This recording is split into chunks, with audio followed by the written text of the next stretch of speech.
Thank you, Leslie, and thank both Kevin and Dean for their excellent assessments of where China is going and the implications for the U.S. Before I open the floor to questions, just a question of my own to kick it off, and it builds off of Leslie's framework, the three camps, and how we ought to be viewing the Chinese threat, the threat challenge, let's say. You seem to suggest that it's not really much of a challenge at all, that it's instead it should be more graciously interpreted as an opportunity to internally focus on what our own goals and priorities are, because they are, after all, following, not leading. But is that something that the rest of the panel agrees with? And if that's the case, for Leslie, where should we be focusing our attention in space?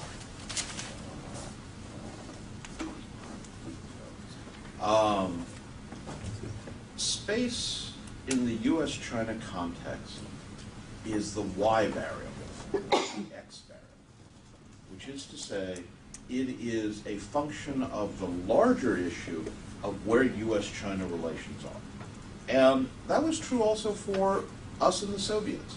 There's a handful of folks I've met who have said the Apollo-Soyuz mission changed U.S.-China relations. I'm sorry, U.S.-Soviet relations. I changed U.S.-China relations. To which my answer is, wow. So Gorby was on that mission? Or was it that it was the third Apollo-Soyuz that really sort of shit? Oh, there was only one. And it was basically a leftover Apollo that did it. The U.S.-China relationship is driven by a host of factors. Leslie laid out quite a few of them: intellectual property rights, human rights, national security, etc. Space touches on a lot of those things. But if the U.S. and China, for whatever reason, and I'm certainly not advocating this, decided that we were going to be friends, it was going to be a G2 relationship, co-dominium or what have you, space cooperation would almost certainly blossom.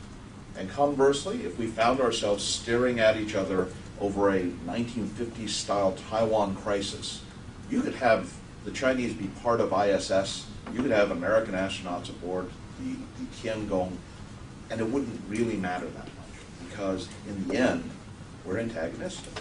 And so I do think that the Chinese in this regard, because their space program is more internally driven, understand this in many ways better than I think some of our own space community sometimes does.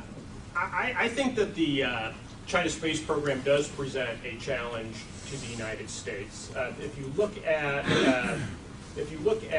the space industry's goal, their goal is to develop into a leading world-class space industry. And so it's much, it doesn't have to be sort of political or China against the U.S., so it can always be framed in that way. But there's going to be an economic aspect to this, where China is going to want to develop its space industry to compete with the United States, with Europe, and with Russia, and that's going to potentially pose a challenge to us commercially, economically, and perhaps militarily. In the military realm, it's kind of interesting that it's easy to think about the asymmetric advantage that China may have in targeting our space systems, considering we're so reliant on them. But if you look farther down the road, we're actually preparing more symmetrically to each other. And if you look at air-sea battle, what is it composed of? It's composed of C4ISR, cyber, electronic warfare, stealth, long-range precision strike. Okay? If you look at what China is developing, it's based on C4ISR, long-range precision strike, stealth, electronic warfare. And in some ways, we've both identified that each other in the long run will have the same vulnerabilities, and we are both doubling down on it, right? Okay, China's going to target our satellites, so what are we doing? We're going to develop a strategy, which where satellites become even more valuable. What's China doing? Well, we need to extend farther out beyond our coast. So what do we need to do? We need to develop satellites so we can extend farther out beyond our coast. So I think in that sort of situation, it does become more of a challenge to us. So Jeff, to answer your question, where should we focus on our resources in space? I would definitely agree with Kevin. I mean, we have, again, the discussion is both military and civil. So obviously in the military field there are some true threats here and some true challenges that need to be addressed head on, and clearly resources need to be focused on that. And I certainly would never suggest otherwise. I'm saying from a civil space aspect, or from a civil space perspective, where should we be focusing our resources? Well, on something new. Something that really is sort of a game changer, something that hasn't really been tried before. Because if you're talking about trying to really get the American psyche engaged, in a clear way again on this, it's got to be something that's pretty revolutionary, something that's really pushing the boundaries of things, because otherwise I think it's just going to produce a lot of, even though I don't mean to suggest that all the stuff that we're doing in space is ho-hum. I mean, it's obviously pretty amazing. Planetary exploration, human exploration, it's all incredibly amazing. I'm saying that it doesn't generate the kind of excitement that then generates the kind of dollars that people want to see going into the civil space arena without it being something pretty new and flashy. Well, the reason I asked that question to lead off is the danger that I see from the way the Chinese program is being interpreted by some is that it positions us into a position where we have to replicate what they're doing, where we become the follower rather than the leader, because we seem to have ceded ground in some of those areas. We don't have a planned mission to the moon, or we don't have a plan. Our space station, we're not quite sure what we want to do with those types of things. So if the danger becomes reinvesting scarce dollars and attention into programs that have the ho-hum factor, as you say, that's not the best investment of national attention, of our comprehensive national power, so to speak. So I think it's important, and given your experiences, you shed some interesting perspectives on how our decision makers can or ought to be interpreting the Chinese challenge. So questions from the floor. Thank you, and great talk so far. While this Shenzhen 9 Tiangong 1 mission was going on, the X-37B came back, and I saw some commentary in some English translated Chinese newspapers that were at least raising their eyebrows on what their thoughts were on that. I just want to get your assessments on what you think the Chinese mindset is about us having that X-37B up for over a year.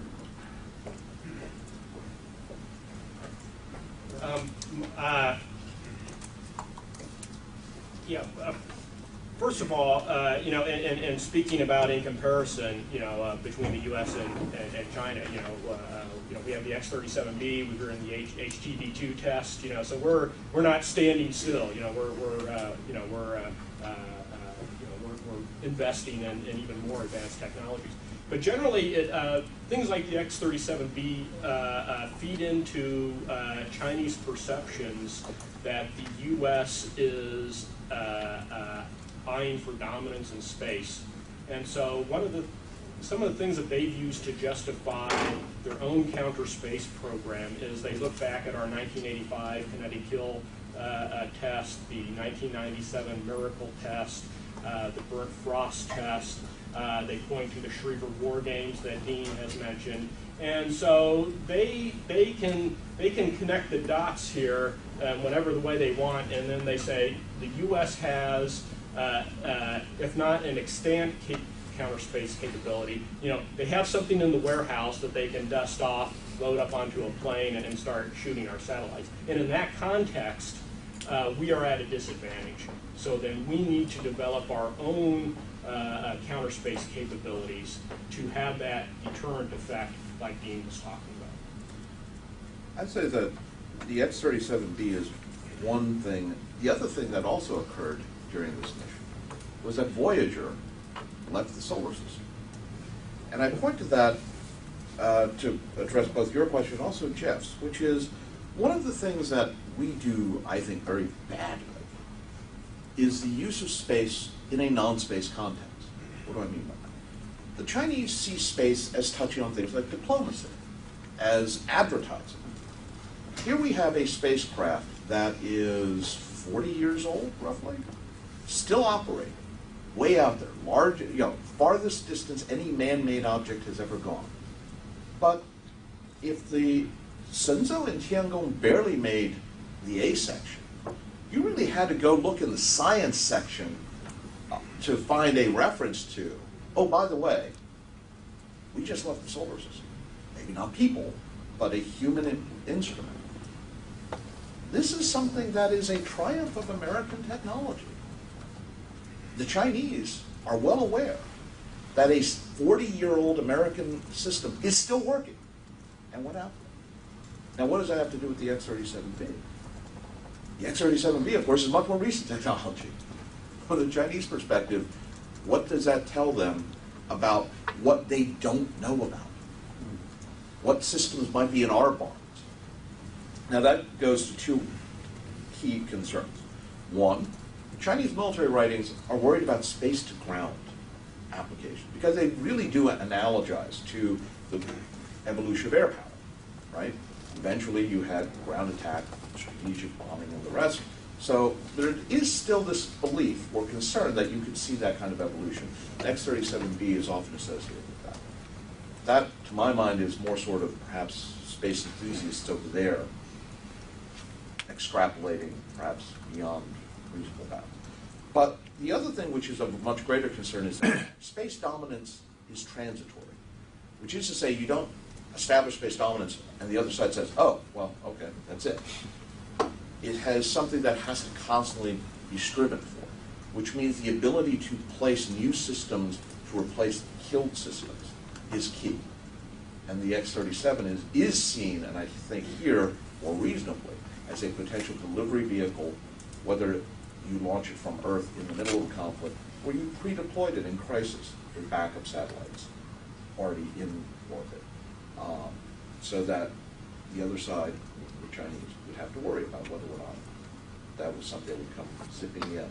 Not so much to hit ground targets, but deploy emergency replacement systems. Sure. Hi. Question for Kevin and for Leslie, but maybe ladies first. You mentioned how Congress at the moment is averse to cooperation with China, but at least in the area of the International Space Station, other International Space Station partners have different approaches to cooperation with China. And I remember that the German Space Agency had a small experiment flying on Changzhou 8. And recently, the Director General of the European Space Agency has become quite outspoken in his call for cooperation with China. Do you think that China, or the cooperation with China, has the potential to become a divisive element in the space station partnership? If other partners want China to become involved in some way, and Congress remains averse? That's a very good question. There are, as I was saying before, and I mean, I think as many people in the room know, there are some obviously very strong voices in Congress against partnerships with China and against involving China on the International Space Station. And there's a host of reasons why. I mean, they sort of run the gamut, but there's not an equally strong proponent in Congress about this. So you've got some really strong, I'm against, I'm not putting any money on this, that kind of thing, versus, people that, sure, I mean, I don't know what, might be fine, that kind of thing, but they're not gonna go to the mattresses on it, So I think that is going to not portend well for that kind of cooperation to happen. And if it did happen, it would have to be under such very narrow terms and within very close parameters that, there would have to be a lot of paper exchanged over this. I mean, basically, because it's a huge concern for some really key people. Okay. Yeah. Kevin, you mentioned quite early on that the Chinese test program was affected by budget limitations. I think it reflected in the very few test flights they had. Do you think that the the overall schedule of the Chinese manned spaceflight program reflects a continuing budget cap on the part of the Chinese? Do you think that is how they would plan that program, by allocating a certain fixed amount per year? Or do you think that if it is budget capped, is the budget increasing now with more complex missions? Right. Yeah. I'm not privy to the year on year on budgets, but certainly yes. They have stated frequently that the reason why they are spacing these flights out is because of budgetary reasons. Now, you can only expect that as they ramp up with the space station and increase crew, that budget will increase. And in fact, if you look at the organization that is devoted to human spaceflight, they have a couple of key labs that they what's called state key labs, which are sort of national level labs which bring in the best and brightest to work on difficult issues. And in 2009, 2010, they established the what they call the Human Factors Key Lab, and another one on aerospace biomedicine. So they're setting up the more of a foundation to actually have long-term presence in space. So if they're setting up these organizations like that, then of course they're going to need more.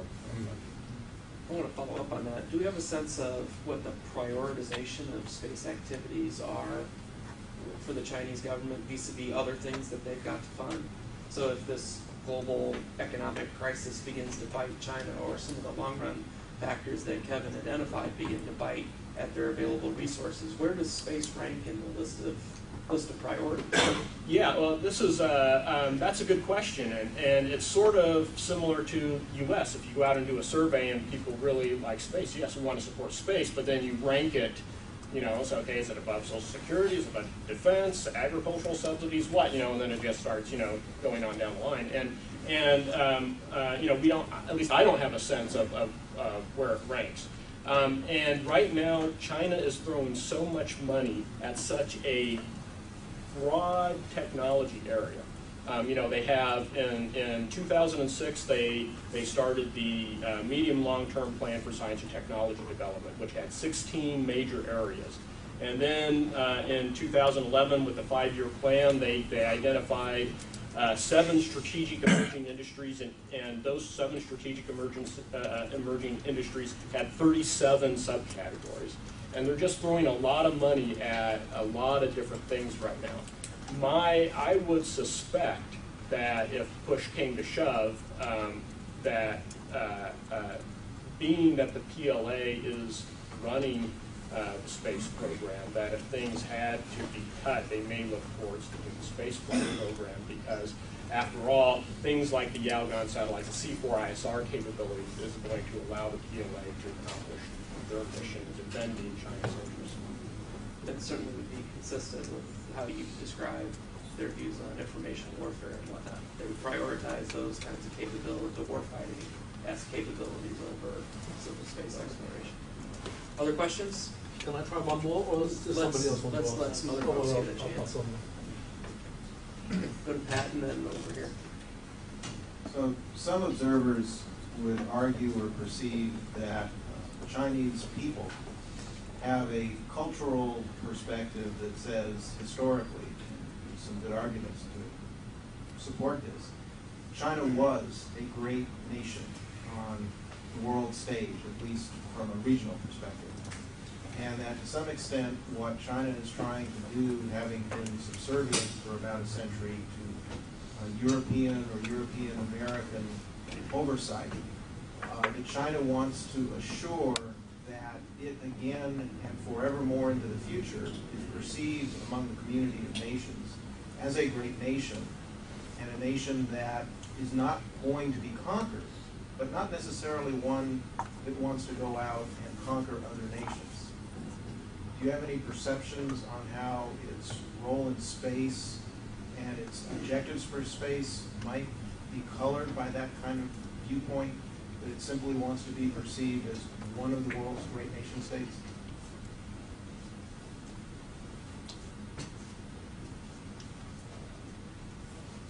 Sure. I would say that both the United States and China are in interesting ways status quo powers. The problem is how you define status quo. And it goes exactly to your point. In the United States, we're a status quo power because for the last 200 years, things have been going pretty well for us. Unfortunately, that's the exact same period when China, from its perception, has been the center of humiliation, has been taken advantage of, etc. So this is the outlier for China. Now, for China then, a return to greatness is a return to the normal status quo being the dominant power in the known world, which back 1,000 years ago, or 2,000 years ago, or 3,000 years ago, was simply Asia. Now, where does space fit into this? I think that one of the key lessons from the century of humiliation was China's failure to understand the importance of science and technology. And so in the first Sino-Japanese War of 1894-95, yeah, I'm a history geek, the Chinese Navy was arguably superior to the Japanese Navy. It had bought more advanced warships from the British and armed them with better German weapons. And yet, in the various battles of the Yellow Sea, the Japanese wiped out the Chinese. And as a result, by the way, got Taiwan. So, simply applying a layer of S&T on top of your society is not sufficient. And I think that's a key lesson the Chinese have taken. That instead, you need to incorporate, to truly integrate science and technology, and therefore the social mindset into your society if it is going to truly serve the national purpose, including from a security perspective, but also development perspective, modernization perspective, etc. And space, I think, because it is very dense in advanced technologies, as the Chinese phrase, because it touches on so many things, economics, diplomacy, politics, etc., is a perfect vehicle for that modernization of the society that will then lead to China reassuming its rightful place as the dominant power in Asia and a major power. By the way, if it wouldn't be too forward of me, I'd like to actually respond to the gentleman's question to Leslie there, if that would be all right. In the question about Europe and China and space cooperation, first off on the ISS, my understanding is that the Russians and Japanese would have a voice about whether or not the Chinese should participate.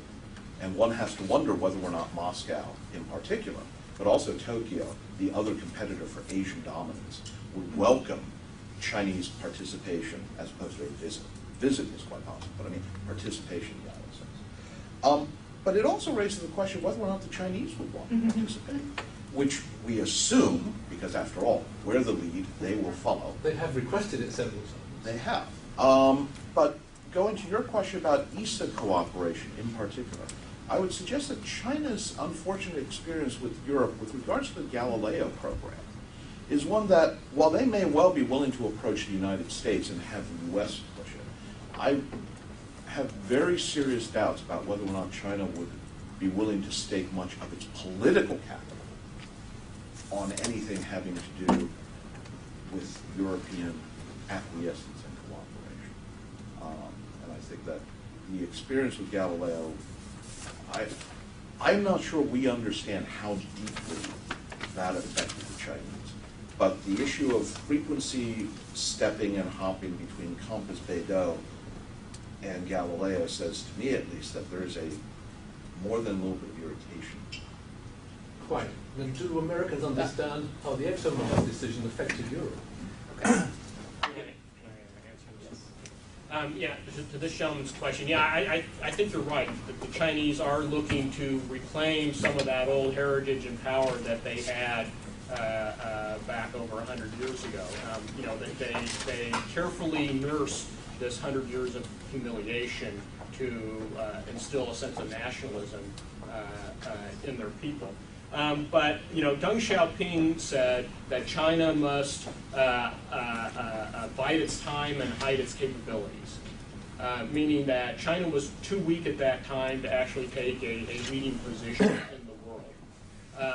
And as China has become more powerful, there has been a debate within China about whether they should still hold to that line. And you see this come out sort of in spasms where, where at one point somebody said that the South China Sea was part of China's core interest, which means that it's something China would fight over. That was sort of retracted. But there's other elements to it when Yang Jiechi of the Shangri-La dialogue, speaking probably to Singapore, said, we are a big country and you are a little country. And so yes, they want to be able to play a role in the world and to influence events to their own advantage, just like any other country. Now, where space comes into this, and maybe this is too inside baseball, but the PLA is tasked with what they call 4 historic missions. You got one, you got to protect the party, okay? Because the PLA is a party army; it's not a national army. 2, you got to protect territorial integrity and national sovereignty. Number 4, I'll skip 3. 4 is be a force for good in the world. UN peacekeeping and operations, disaster relief. The third one is the most interesting because it gave the PLA, it mandated the PLA that they should defend China's interests, not only within its boundaries, but also into what they call the distant oceans, the electromagnetic sphere, meaning cyber, and outer space. So in that sort of context, the PLA has been charged by the Communist Party to defend China's interest in space. And by measure, the PLA must develop capabilities then to defend their interests in the distant oceans, in outer space, and in the electromagnetic sphere. So you can see how space will play an official role in however China decides to use it. But as China's interests expand around the world, the PLA has been charged with defending those interests. Now, that doesn't necessarily mean they're landing Marines over in Africa or somewhere, but it does mean, who would have thought, us in the China community, 5 years ago, 10 years ago, who would have thought that China would have been having a continuous presence in the Gulf of Aden and conducting counter-piracy operations. So things can happen which will force China to use their military and their space capabilities. Okay, over here, last question. Yes, hello. In light of the recent NASA guidelines issued for shore preservation for the landing sites by the Google Lunar X pilot teams, I wonder if any of the panels could share their perspectives on the Chinese philosophy or thoughts on historic resources in space on the moon and orbit, and whether perhaps at some point in the future the preservation of historic artifacts in space would be a meeting ground for U.S. and Chinese interests. It's non-nationalistic and non-militaristic that we banned for Operation Dialogue.